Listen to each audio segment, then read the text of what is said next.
Moi, j'ai fait de la publicité pour les Whippets pendant des années. J'ai jamais reçu une scène. 4 saisons, une information différente, une nouvelle nouvelle. Les reporters font le filmage, le montage et le ménage. Monsieur Fournier, tu es cherché dedans. En 86, Merci. quand Fournier arrive avec TQS, on voit tout de suite apparaître, le soir du lancement, Tigui Lepage.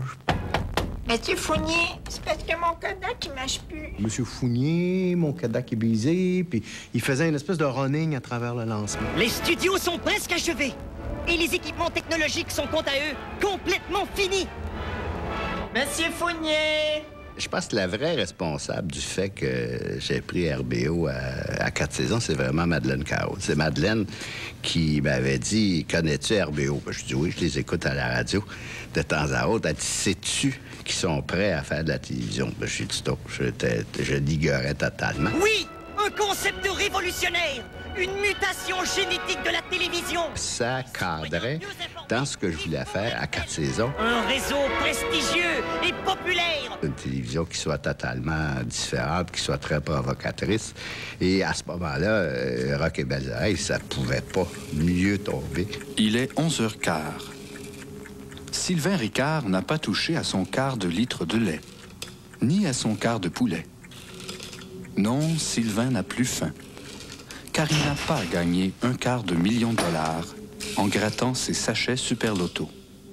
Super Loto, votre dernière chance de devenir quart de millionnaire. C'était révolutionnaire. Il y avait là-dedans des pépites d'or, évidemment. Il y a eu des moments extraordinaires, puis il y a eu des moments d'une... comment dire, d'une obscénité à peu près totale. Mon Dieu, qu'est-ce qui va pas? Ah, je souffre de flatulence. Flatulence? Qu'est-ce que c'est ça? Comment dire? C'est ça. Oh, mon Dieu, ça t'arrive-tu souvent? Rarement. Moi aussi, ça m'arrivait avant, jusqu'à ce que j'utilise Similigaz. Il contient de l'antipète à base de passiflore et de valériane. Passiflore, valériane, ça empêche-tu de flatuler? Ben, je sais pas, mais ça impressionne dans une conversation. Ah oui, essaye! D'accord. Oh mon Dieu, t'en as-tu un autre? Néo Santé, c'est surnaturel. Puis les flatulences! Ah, ça va mieux, je n'en ai plus. Je m'étais aperçu, petit à petit, que ces jeunes gens que j'admirais par plusieurs côtés étaient pognés en phase anale. Nous avons demandé à ces consommateurs ce qu'ils pensaient du papier de toilette Motonel. Il est tellement doux dans le visage. Imaginez ce que ça doit être dans le cul. Regardez ce papier d'une marque concurrente. Mes doigts passent au travers. Tandis qu'avec Motonel, je peux l'utiliser des heures et des heures sans qu'il n'y ait aucune déchirure. Moi, je mange beaucoup, fait que... Je dois me rendre à l'évidence. Motonel torche bien. Le rouleau, il rentre bien dans l'affaire à rouleau. Le papier de toilette Motonel. Tellement doux que parfois on ne fait pas la différence. Je me rappelle que ce qui m'avait fait exploser et qui avait créé une polémique, c'est que un de leurs sketchs, ils allaient rire, c'était sur la barre de chocolat au Henry. Je me rappelle ça avait été la goutte qui avait fait déborder le vase. Vous voyez qu'il n'y avait rien de sexuel là-dedans. Mais un des RBO expliquait la fabrication de la barre de chocolat au Henry. Vous imaginez ce que c'était? Eh bien, voici. On ingère chacun de ces délicieux ingrédients recommandés par le Bureau des aliments du Canada. Et, par la suite, ces éléments-là, n'est-ce pas, circulent librement dans le tube digestif pour ensuite séjourner dans l'estomac. Et ensuite, évidemment, c'est le slalom des intestins. Et voici, miraculeusement, la voilà, notre l'ONRI. Merci beaucoup, merci. Personnellement, je l'accompagne toujours de petits dips au crastillon. Alors, santé tout le monde. Bonne dégustation. L'ONRI, un miracle de la nature. Puis là, je me suis dit, quand même, il y a toujours bien des limites, ça n'a aucun sens. Et comme il m'avait achalé pour toutes sortes de raisons avant, j'avais éclaté dans mon petit pamphlet. Je pense que les gars sont assez lucides, que ce soit Ducharme, Landry, Pelletier ou Chantal, ou bien sûr Guillaume Lepage. Ils savent très bien que c'est un poids, la popularité. Et pour ne pas la perdre, parce qu'il y a des salles de louer, puis il y a une cote, une cote d'écoute et d'amour à maintenir, on descend. Et on peut descendre très bas. Hey, Jean-Marc, paraît que tu vas danser avec Marie ce soir? Hey, mais c'est pour ça que je me suis acheté des nouvelles culottes de jogging.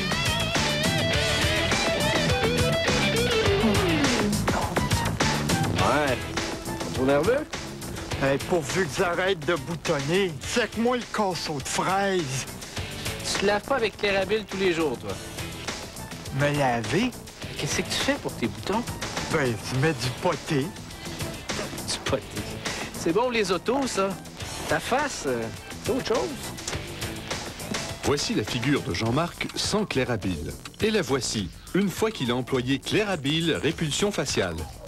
Bon, c'est pas un bon exemple, là, mais d'habitude, ça marche.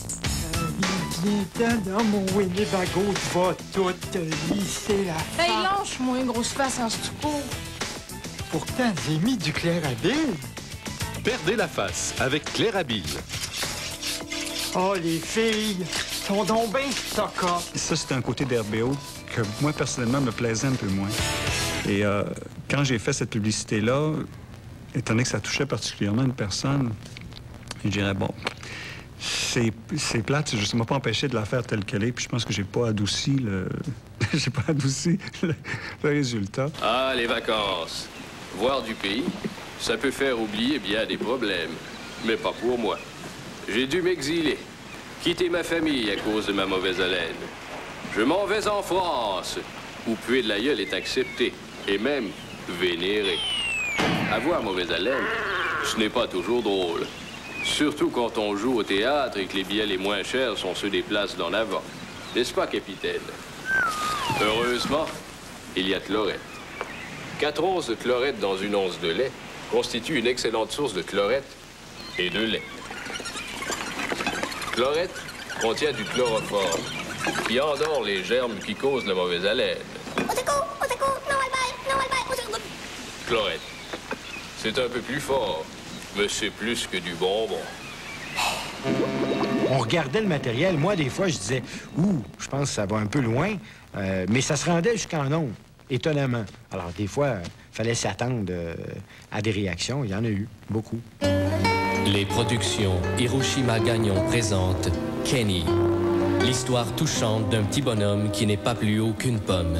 Kenny, je disais, un vieux principe, on rit pas des handicapés. Et là, on transgressait cette règle-là, alors il fallait s'attendre à des réactions. Mon fils jouera au football. Voyons, vous savez bien que c'est impossible, Monsieur McMermott. Kenny jouera au football. Comme vous voulez. Au jeu!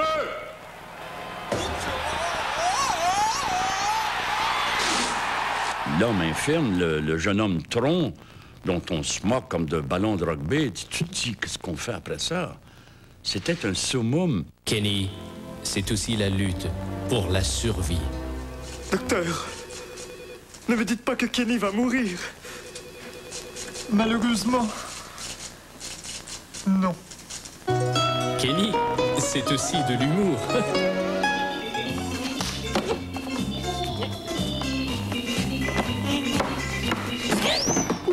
C'était un sacrilège de se moquer de l'homme tronc. Comme c'est un sacrilège d'oser foutre une machine Xerox pendant la passion du Christ. C'est des sacrilèges. Alors, c'est toi qu'on appelle le roi des Juifs. Pardonnez-leur, Seigneur, car ils ne savent pas ce qu'ils font.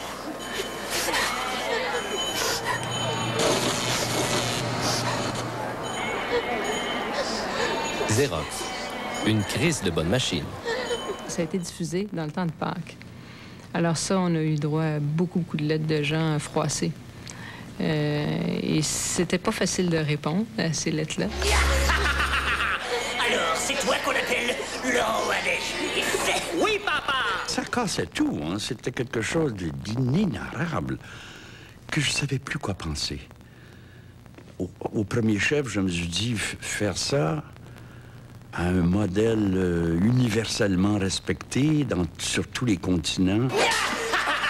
Alors, c'est toi qu'on appelle le roi des Juifs? Hey, wow, là, ça va faire, là! Oui, Oh, j'étais soufflé. Hey, amateur de poulet, viens te régaler au Super Jésus Barbecue. Mon poulet, c'est un vrai miracle. Super Jésus poulet barbecue. Ceci est mon poulet livré pour vous. Super Jésus, je m'attendais aussi à ce qu'il y ait des réactions de catholiques. Il habite dans les cieux, oui, c'est lui le Fils de Dieu. Il est fort, il est vaincu, notre sauveur. Super Jésus. C'était pas des réactions massives. C'était juste des réactions organisées par des groupes organisés. Ben ouais, t'as 52 paroissiens qui écrivent une lettre ouverte dans la presse pour dire que ce sketch-là ne devrait pas être là et que nous n'aurions pas dû être à la télé, mais c'est 58 paroissiens. La dernière scène. Ce dîner était mémorable. Garçon, l'addition! Pierre, tu me rends service. Avec les achats que j'ai faits ce mois-ci, je frôle déjà la limite de ma carte. La carte A Miracle Express. C'était tellement audacieux que moi, l'audace m'a toujours séduit, que je me suis dit, Claude, calme-toi. Quand même, il fallait le faire. Le plus drôle là-dedans, c'était Claude Jasmin. Parce que Claude Jasmin, il nous vargeait dedans. Puis là, mettons, on se ramassait en entrevue, puis il était là, puis tout ça. Puis on lui disait, c'est pas ça pantoute, c'était l'affaire. Puis là, il disait, ah, c'était intéressant, ça. J'avais pas vu ça comme ça. C'est un bon bonheur. Ah, Lepage, c'était intéressant ce que vous dites. C'était un bon débat. Un bon débat. Pas une joute oratoire. On a eu du plaisir. Une joute oratoire avec un gars qui avait fait le collège classique. Ça. On a eu une bonne joute oratoire, Lepage. Je voyais bien que les lettres qui appuyaient les audaces infâmes de RBO, c'était souvent des lettres de jeunes. Là, tu paniques un peu, parce que j'ai jamais voulu passer pour un réactionnaire de droite ou un censeur ou un curé, tu sais. Et puis j'ai assumé ça. J'ai dit, ben Claude, c'est peut-être ça le problème. C'est qu'à ton âge, j'avais peut-être 60 ans à l'époque, je ne sais pas. À ton âge, il y a des choses que tu ne laisses plus passer, tu vois. Toi qui braillais contre les censeurs quand tu avais 25 ans, 30 ans, tu as pris la chaise de ceux qui disent, oh là, un peu, s'il vous plaît, un peu d'autocensure. Ça m'avait donné un sale coup. Pour se remettre dans le contexte, là, on est au milieu des années 80. Il n'y a pas grand monde qui parle de moi. Ma carrière est vraiment sur le déclin. Pour parler franchement, j'étais rendu un has-been. Puis là, je sais pas pourquoi, ils ont décidé de faire des gags sur moi. Un gag sur le Saint-Suaire, le chemin de croix. Hey, ils m'ont même fait en Super Jésus pour le week-end de Pâques. Puis là, tout d'un coup, paf, il a commencé à avoir des lettres dans les journaux. Les gens ont appelé des lignes ouvertes. Les curés ont commencé à prendre ma défense. Les animateurs de TV, de radio, puis là, ma carrière, elle a fait... Puis ça, là, c'est grâce à eux autres. Ils m'ont vraiment sorti des boules à mythe. Merci, RBO.